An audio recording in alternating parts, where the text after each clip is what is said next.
প্রায় ৮৫০০ মাইল জুড়ে বিস্তৃত চীনের মহাপ্রাচীর, যা পৃথিবীর সপ্তম আশ্চর্যের একটি। বলা হয়ে থাকে প্রায় ১৭০০ বছর সময় লেগেছিল এই প্রাচীরের নির্মাণ কাজ শেষ করতে। একে কেন্দ্র করে প্রচলিত আছে বহু গল্প, যার কিছু সত্য, কিছু উপকথা। তেমনি একটি উপকথা অর্থাৎ কাল্পনিক গল্প নিয়ে নির্মিত ১৫০ মিলিয়ন বাজেটের মুভি দ্য গ্রেট ওয়াল। সিনেমাটি শুরুতে আমরা একদল ভাড়াটে যোদ্ধাকে দেখি ব্ল্যাক পাউডার নামে এক ধরনের বিস্ফোরক চুরি করার মিশন নিয়ে যাদেরকে পাঠানো হয়েছে। ভাড়াটে যোদ্ধাদের একজন উইলিয়াম, যে আমাদের আজকের গল্পের কেন্দ্রীয় চরিত্র। উইলিয়ামের ব্যাপারে পরবর্তীতে যেটা জানা যায় তা হলো শিশুকাল থেকেই যুদ্ধ আর যোদ্ধাদের মাঝে বেড়ে উঠেছে সে। শৈশবে প্যাটের দায়ে যুদ্ধক্ষেত্রে ময়লা আবর্জনা পরিষ্কার করত সে।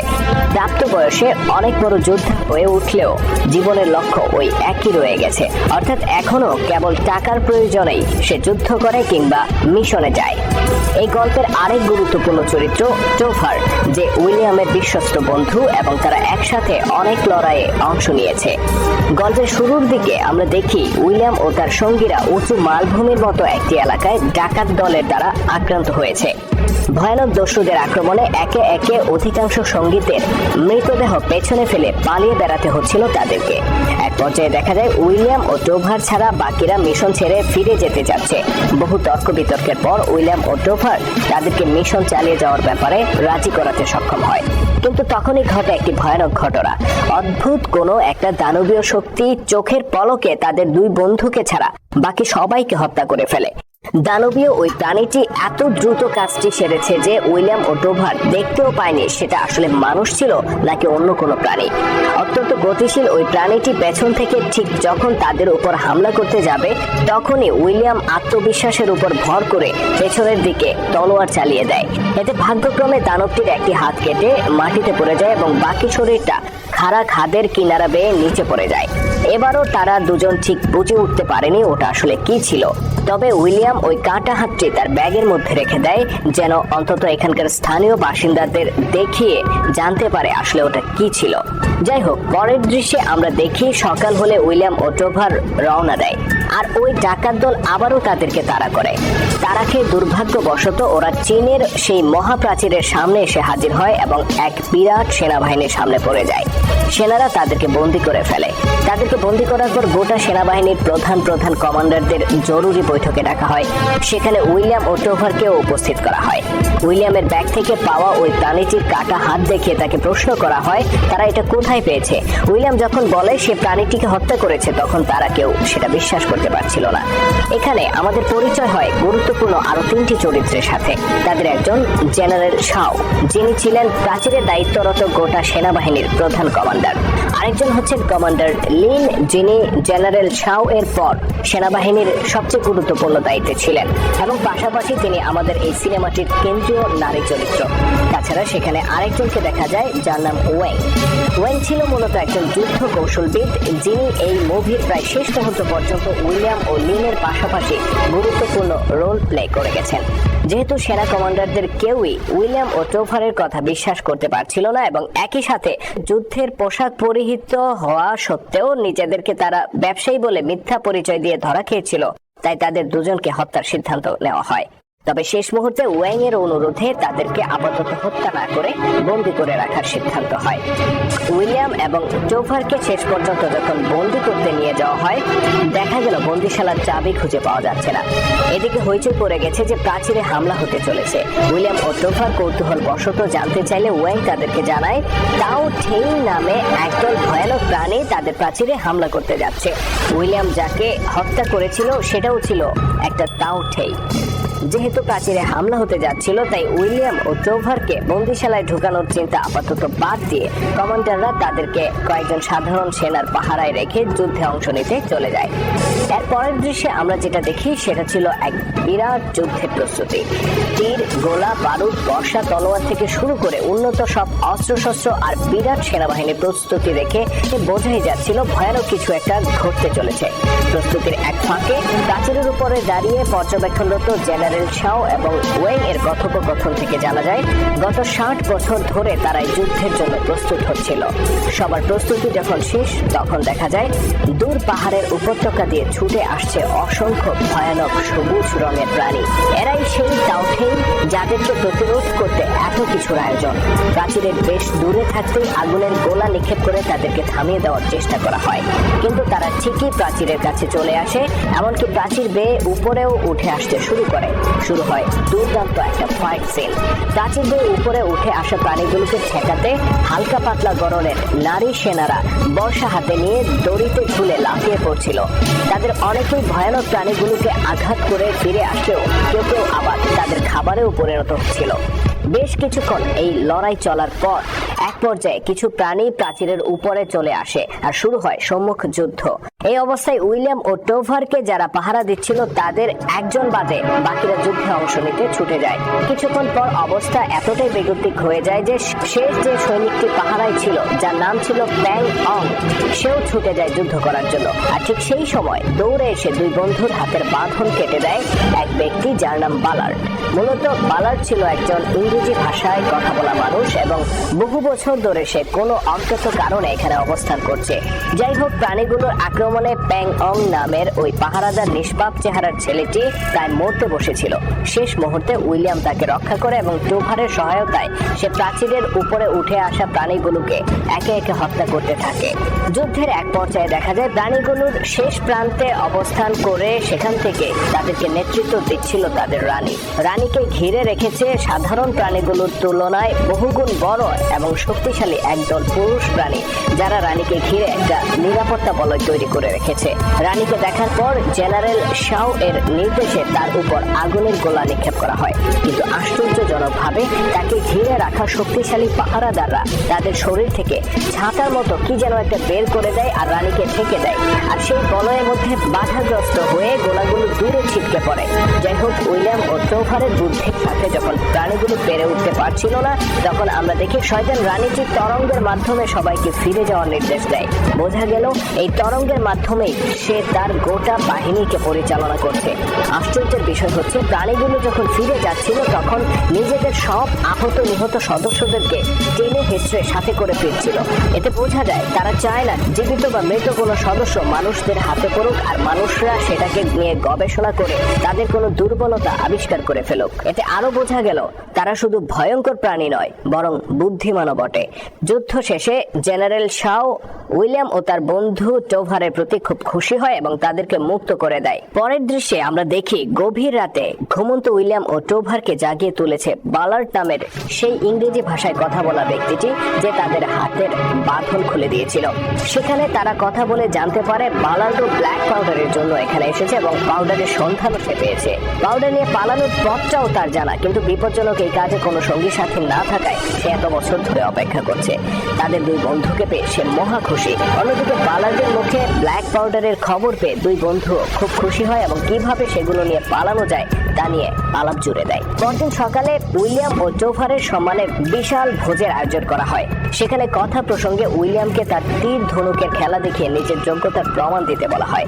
টোভারের সহযোগিতায় উইলিয়াম 3টি তীর ছুঁড়ে একটি উড়ন্ত ধাতব পেয়ালাকে দেয়ালের সাথে আটকে দেয়, যা দেখে সবাই অবাক হয়ে যায়। তারা বুঝতে পারে উইলিয়াম সত্যিকার অর্থেই একজন অসাধারণ তীরন্দাজ। এক পর্যায়ে কমান্ডার লিনের সাথে উইলিয়ামের সখ্যতা গড়ে ওঠে। অন্যদিকে টোভার পড়ে থাকে বালার্ডের সাথে। তারা সবসময় ব্ল্যাক পাউডার নিয়ে পালিয়ে যাওয়ার পরিকল্পনা নিয়ে ব্যস্ত থাকে। খাবার টেবিলে গল্পে গল্পে উইলিয়াম ও লিন একে অপরের ব্যাপারে বিস্তারিত জানতে পারে। কথা বলে তারা বুঝতে পারে তারা দুইজনেই যোদ্ধা হলেও এবং বাল্যকাল থেকেই যুদ্ধের ময়দানে বেড়ে উঠলেও তাদের মধ্যে আদর্শিক কোনো মিল নেই। তাদের একজন যুদ্ধ করে নিজের জন্য আর পয়সার জন্য, আরেকজন যুদ্ধ করে মানুষের জন্য, মানব জাতিকে রক্ষা করার জন্য। পরের দৃশ্যে আমরা দেখি যুদ্ধ কৌশলী ওয়েং এক টুকরা চুম্বক সম্পর্কে আলাপ করছিল, যেটা উইলিয়ামের ব্যাগ থেকে পাওয়া গিয়েছিল। তার মতে এটা তাদের বড় উপকারে আসবে। ওই রাতের আড্ডায় উইলিয়াম ও টোভার জানতে পারে প্রতি 60 বছর পর পর এই প্রাণীগুলি জেগে ওঠে এবং তাদের উপরে হামলা চালায়। তারা রানীর জন্য খাবার নিয়ে যায়। রানীকে তারা যত বেশি খাবার দিতে পারে, রানী তত বেশি সন্তান জন্ম দিতে পারে। এরা যদি প্রাচীর ডিঙিয়ে কোনোভাবে চীনের মূল শহরে হামলা করতে পারে, তাহলে যে পরিমাণ মানুষ অর্থাৎ খাবার তারা পাবে তাতে রানীর সন্তান জন্মদানের ক্ষমতা বহুগুণ বেড়ে যাবে এবং তারা গোটা মানব জাতির জন্য একটা ধ্বংসের কারণ হয়ে দাঁড়াবে। গল্পের ঠিক এই জায়গাটাতে এসে আমরা বুঝতে পারি বিষয়টি গোটা মানব জাতির জন্য কতটা বিপজ্জনক। ওই দিন রাতে প্রাচীরের একটা অংশে আবার হামলার ঘটনা ঘটে। জানা যায় কয়েকজন সেনাকে হত্যা করে প্রাণীগুলো নিয়ে গেছে। জেনারেল শাও এবং কমান্ডার লিন অল্প কিছু সৈন্য নিয়ে ঘটনাস্থল পরিদর্শনে যায়। মূলত সেটা ছিল একটা ফাঁদ। তারা সেখানে গেলে সামনে থেকে একটি এবং পেছন থেকে আরেকটি প্রাণী একযোগে তাদের উপর হামলা করে। ওই হামলায় জেনারেল শাও গুরুতর আহত হন এবং মারা যান। মৃত্যুর ঠিক আগে তিনি কমান্ডার লিনকে সেনাপ্রধানের দায়িত্ব দিয়ে যান। তাদের রীতি অনুযায়ী ফানুস উড়িয়ে গভীর শোকাহত পরিবেশের মধ্য দিয়ে জেনারেল শাও এর শেষকৃত্য সম্পন্ন হয়। এরপর দেখা যায় রাজার কাছ থেকে একজন দূত এসেছেন, যিনি 900 বছর আগের একটি যুদ্ধের প্রতিবেদন নিয়ে এসেছেন।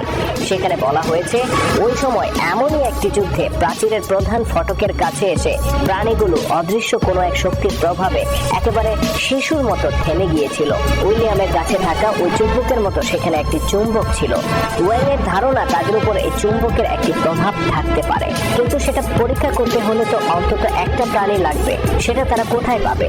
উইলিয়াম সেখানে প্রস্তাব দেয় ইউরোপিয়ানরা যে কৌশল ব্যবহার করে তিমির মতো দৈত্যাকার প্রাণীকে আটক করে ফেলে, এদেরকেও সেই কৌশলে বন্দী করা যেতে পারে। শুরু হয় প্রস্তুতি। বলে রাখা ভালো, লিনের সাথে সখ্যতা গড়ে ওঠার পর উইলিয়াম এই প্রাণীগুলোর হাত থেকে মানব জাতিকে রক্ষা করার দিকে মনোযোগী হয়ে পড়ে। অন্যদিকে বালার্ড ও ডোভার প্ল্যান করতে থাকে যুদ্ধের সময় সবাই যখন ব্যস্ত থাকবে তখন তারা ব্ল্যাক পাউডার নিয়ে পালিয়ে যাবে। যাই হোক, কুয়াশায় আচ্ছন্ন এক সকালে প্রাণীগুলো আবার হামলা করে। উইলিয়ামের পরামর্শে তখন প্রাণীগুলোর উপর এক ধরনের আংটা ছুঁড়ে মারা হয়, যার মাথায় ঘুমের ওষুধ পেঁচানো ছিল। আংটাগুলোর সাথে আবার লোহার শিকল যুক্ত ছিল, যেন প্রাণীগুলোর গায়ে বিঁধলে সেগুলো পালিয়ে যেতে না পারে। বেশ কিছু আংটা এদের গায়ে বিঁধলেও তারা সেগুলো খুলে ফেলছিল। অবশেষে উইলিয়াম জীবনের ঝুঁকি নিয়ে কিছু তীর সাথে নিয়ে নিচে লাফিয়ে পড়ে এবং বহু কৌশলে একটি অজ্ঞান প্রায় প্রাণীকে শিকল দিয়ে বেঁধে ফেলে। সেই মুহূর্তে তার উপর বিভিন্ন দিক থেকে অনেকগুলো প্রাণী হামলা করে বসে। আর তখনই বন্ধু টোভার কোথ থেকে যেন ছুটে আসে। দুই বন্ধু মিলে যখন কোনোভাবেই পেরে উঠছিল না, তখন জেনারেল লিনের নির্দেশে গান পাউডার দিয়ে প্রাণীগুলোর উপর হামলা চালানো হয়। এতে উইলিয়ামও বেশ আহত হয় এবং বেহুশ হয়ে পড়ে। যাই হোক, সেনারা তাদের দুই বন্ধুকেই উদ্ধার করে এবং ওই প্রাণীটিকেও বন্দী করতে সক্ষম হয়। এই প্রথম উইলিয়াম ব্ল্যাক পাউডারের ভয়াবহতা নিজ চোখে দেখতে পেল। পরের দৃশ্যে তার যখন জ্ঞান ফিরে আসে তখন সে টোভারের সাথে দেখা করতে যায়। সেখানে দুই বন্ধুর মধ্যে তুমুল ঝগড়া হয়। একজন চাচ্ছে এখানে থেকে যুদ্ধ চালিয়ে যেতে, আরেকজন চাচ্ছে ব্ল্যাক পাউডার নিয়ে পালাতে। ঝগড়ার এক পর্যায়ে উইলিয়াম রাগে গজগজ করতে করতে ঘর থেকে বের হয়ে যায়। অন্যদিকে সেনাবাহিনীর জেনারেল ও কমান্ডাররা ওই চুম্বক দিয়ে পরীক্ষা চালায়। তারা আবিষ্কার করে চুম্বকটি ওই প্রাণীটির কাছে রাখলে চুম্বক ক্ষেত্রের প্রভাবে রানী তাকে যে সংকেত পাঠাচ্ছে তা বন্ধ হয়ে যায়। ফলে সে শান্ত হয়ে ঘুমিয়ে পড়ে। তাদের পরীক্ষা সফল হলে আটক ওই প্রাণীটিকে সাথে নিয়ে রাজার বার্তাবাহক রাজপ্রাসাদের উদ্দেশ্যে রওনা হয়ে যায়। পরের দৃশ্যে দেখা যায় কি একটা সংবাদ পেয়ে সবাই অস্থির হয়ে উঠেছে। গুরুত্বপূর্ণ কমান্ডাররা নিচে নেমে একটা সুড়ঙ্গ দেখতে পায় যা প্রাচীরের তলা দিয়ে চলে গেছে। তারা বুঝতে পারে তাদেরকে এদিকে যুদ্ধে ব্যস্ত রেখে মূলত এতদিন সুড়ঙ্গের খনন কাজ চালিয়ে গেছে প্রাণীগুলো। এভাবে তাদেরকে বোকা বানিয়ে তারা প্রাচীরের নিচ দিয়ে মূলত শহরের দিকে হামলা করতে চলে গেছে। এদিকে তারা যখন এই ভয়ানক সুড়ঙ্গ নিয়ে ব্যস্ত, তখন টোভার আর বালার্ড নিজেদের আখের গোছাতে ব্যস্ত। উইলিয়াম তাদেরকে বাধা দিতে গেলে বালার্ড তাকে মারাত্মকভাবে আহত করে এবং টোভারকে সাথে নিয়ে পালিয়ে যায়। পরে সেনারা যখন উইলিয়ামকে অজ্ঞান অবস্থায় খুঁজে পায়, দুই চোরকে সে সহযোগিতা করেছে এমনটা মনে করে তাকেও তারা বন্দী করে ফেলে। আর এদিকে সেনাবাহিনীর জেনারেল ও কমান্ডাররা যখন বুঝতে পারে প্রাণীগুলো তাদেরকে ধোঁকা দিয়েছে, তখন তারা একেবারে হতাশ হয়ে পড়ে। তারা বুঝতে পারে এখানে তাদের আর কোনো কাজ নেই। যত দ্রুত সম্ভব এই খবরটি রাজপ্রাসাদে পৌঁছে দেওয়াই এখন সবচেয়ে জরুরি কাজ। কিন্তু তারা ঘোড়ায় করে কোনোভাবে ওই প্রাণীগুলোর আগে রাজপ্রাসাদে পৌঁছতে পারবে না। এর একমাত্র সমাধান ধোঁয়া দিয়ে নির্মিত বিশেষ বায়ুতাড়িত যান, যা তাদেরকে বাতাসের গতি ব্যবহার করে দ্রুত রাজপ্রাসাদে পৌঁছে দিতে সাহায্য করবে। জেনারেল লিন সহ গুরুত্বপূর্ণ কমান্ডাররা ওই যান তৈরি করে রওনা হয়ে যায়। প্রাচীর ছেড়ে রওনা হওয়ার আগে জেনারেল লিন উইলিয়ামকে মুক্ত করে দেওয়ার নির্দেশ দিয়ে যান এবং এখান থেকে ব্ল্যাক পাউডার বা অন্য যে কোনো কিছু নিয়ে যাওয়ার অনুমতি দিয়ে যায়। কেননা তিনি বুঝতে পেরেছিলেন মানব জাতির সামনে যে ভয়ানক সংকট সৃষ্টি হয়েছে, ব্ল্যাক পাউডার সেখানে মূল্যহীন। মুক্তি পেয়ে উইলিয়াম ওয়েং এর কাছ থেকে সব ঘটনা জানতে পারে। ওয়েং এর কাছে সে এটাও জানতে পারে বর্তমান পরিস্থিতি থেকে গোটা বিশ্বের মানুষকে রক্ষা করার একমাত্র উপায় হলো সেইদের রানীকে হত্যা করা। উইলিয়াম ওয়েনকে অনুরোধ করে তার সাথে একটি বায়ুচালিত যানে চড়ে বসে এবং রাজপ্রাসাদের উদ্দেশ্যে রওনা হয়। এদিকে ব্ল্যাক পাউডার নিয়ে পালানোর পর বালার্ড টোভারের সাথে প্রতারণা করে। টোভারকে ধোঁকা দিয়ে সে সব ঘোড়া আর পাউডার সহ পালিয়ে যায়।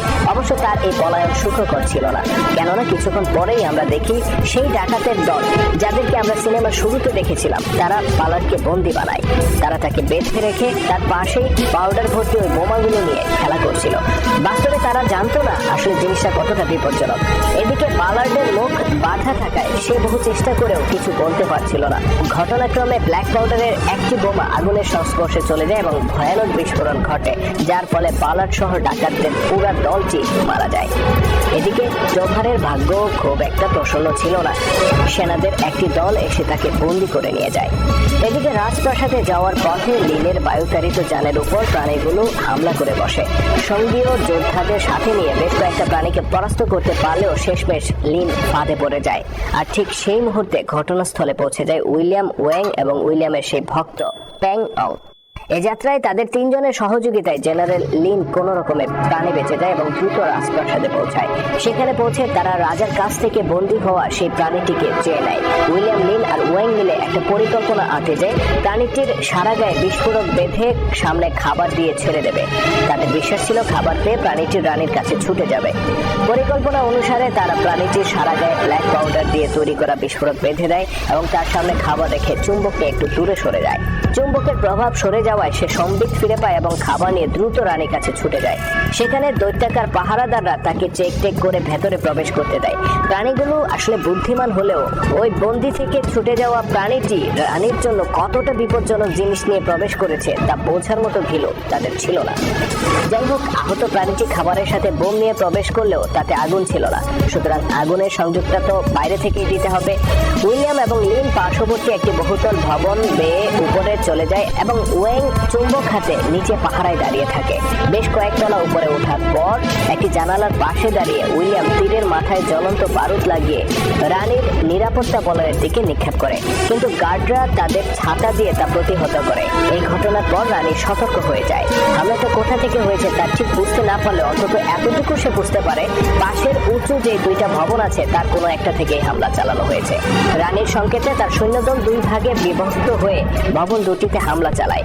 এ সময় ওয়েং বুঝতে পারে তার ওই ছোট এক টুকরা চুম্বক দিয়ে হাজার হাজার প্রাণীকে প্রতিহত করা সম্ভব নয়। তাই সে চুম্বকটি উপরে লিনের উদ্দেশ্যে ছুড়ে দেয় এবং নিজের প্রাণ বিসর্জন দেয়।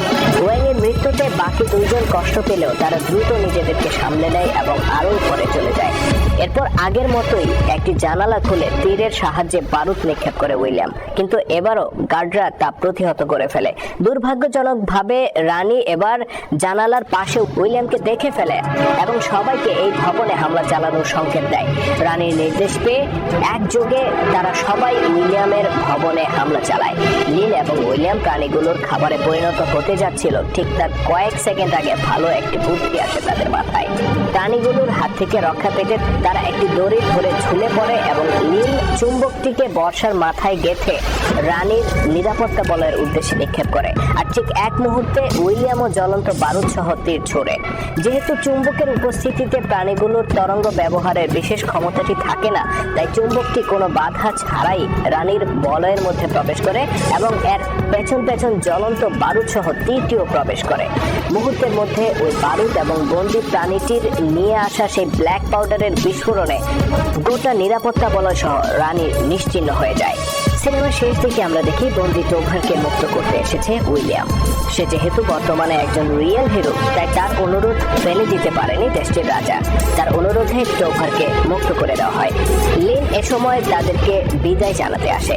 এ সময় উইলিয়াম এবং লিনের মধ্যে কিছু আবেগঘন কথাবার্তা হয়।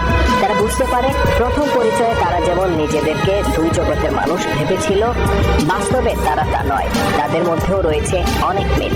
শেষ দৃশ্যে আমরা দেখি উইলিয়াম ও টোভার নিজ দেশের উদ্দেশ্যে রওনা হয়েছে। লিন প্রাচীরে দাঁড়িয়ে তাদের চলে যাওয়ার দৃশ্যটি দেখছিল। উইলিয়ামও তার দিকে ফিরে ফিরে তাকাচ্ছিল। টোভার এই সময় উইলিয়ামের কাছে জানতে চায় সে লিনের কাছে ফিরে যেতে চায় কিনা। উইলিয়াম জবাবে বলেছিল সে তা চায়, কিন্তু তার বন্ধু টোভার একা বাড়ি ফিরতে পারবে না এই দুশ্চিন্তার কারণে সে লিনকে ফেলে রেখে যাচ্ছে। আর এরকম একটি কমেডি এবং একই সাথে ট্র্যাজিক দৃশ্যের মধ্য দিয়ে সিনেমাটি শেষ হয়।